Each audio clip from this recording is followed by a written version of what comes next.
menyapa Anda semuanya di program Bible Everyday. Hari ini saya mengajak Anda untuk belajar di pasal terakhir kitab Daniel, yaitu Daniel pasal yang ke-12.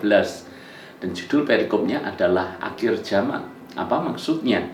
Maka kalau kita membaca latar belakang daripada penulisan kitab ini, kita tahu persis bahwa saat itu bangsa Yehuda mengalami masa-masa kekelaman. Betapa tidak, mereka diserang oleh Babel dan tembok Yerusalem yang menjadi sebuah kemegahan pada waktu itu diruntuhkan. Bahkan bait suci itu juga dihancurkan. Barang perkakas yang ada di bait suci juga dijarah. Lalu bagaimana dengan nasib bangsa Yehuda sendiri? Maka orang-orang yang kuat, anak-anak muda, mereka semuanya diangkut dalam pembuangan di Babel sana. Jadi ini adalah masa tergelap dalam sejarah Israel. Penderitaan bangsa Yehuda pada waktu itu sungguh amatlah berat. Tapi kalau kita membaca di dalam ayat yang ke-10 dan seterusnya, ini menunjukkan bahwa apa yang menimpa kepada bangsa Yehuda itu belum ada apa-apanya jika dibandingkan dengan apa yang tertulis di pasal yang ke-12 ini. Bahkan puncaknya kita temukan di dalam ayat yang ke-10, banyak orang akan disucikan dan dimurnikan dan diuji. Tetapi orang-orang fasik akan berlaku fasik, tidak seorang pun dari orang fasik itu akan memahaminya. Tapi orang-orang bijaksana akan memahaminya.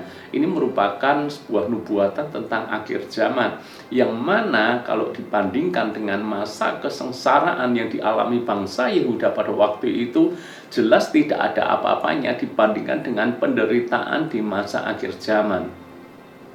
Sebab di masa akhir zaman itu firman Tuhan mengatakan semuanya akan disucikan, semuanya akan dimurnikan, dan semuanya akan diuji. Mereka yang berhasil lulus ujian, mereka namanya akan dicatat di dalam kitab kehidupan. Tetapi mereka orang-orang fasik akan tetap berlaku fasik. Artinya apa? Artinya mereka tidak lulus uji. Artinya merekalah yang ditentukan untuk binasa selama-lamanya di masa penderitaan itu. Jadi kalau kita membaca di pasal yang ke-12 ini, sungguh kita harus melakukan berjaga-jaga atas hidup kita. Jangan sampai didapati hidup kita ini cacat, bercelah, tidak kudus, hidup penuh dengan dosa, sama dengan dunia. Maka nanti ketika proses penyucian, proses pemurnian, ujian, penderitaan, aniaya itu datang, mungkin kita termasuk bilangan orang Kristen yang tidak tahan uji. Jadi saudara-saudara, di pasal 12 ini firman Tuhan mengingatkan kita semuanya.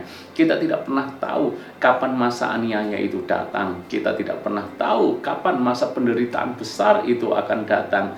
Namun pastikan kita berpegang teguh pada iman kita. Sebab ketika kita berpegang teguh pada iman kita, maka inilah yang akan terjadi.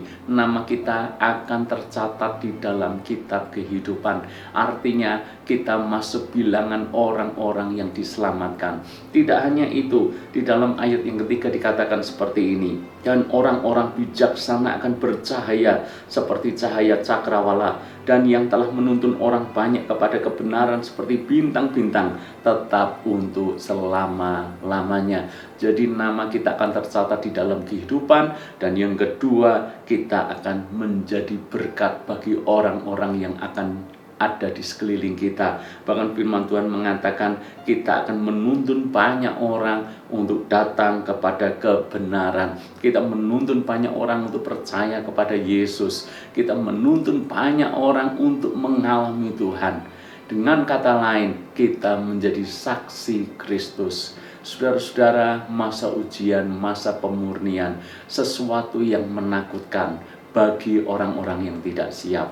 Tetapi bagi kita orang yang siap, percayalah, sebelum masa aniaya besar itu terjadi, maka Kristus akan datang menjemput kita semuanya. Maka kita akan mengalami pengangkatan dan kita diluputkan dari masa aniaya ini.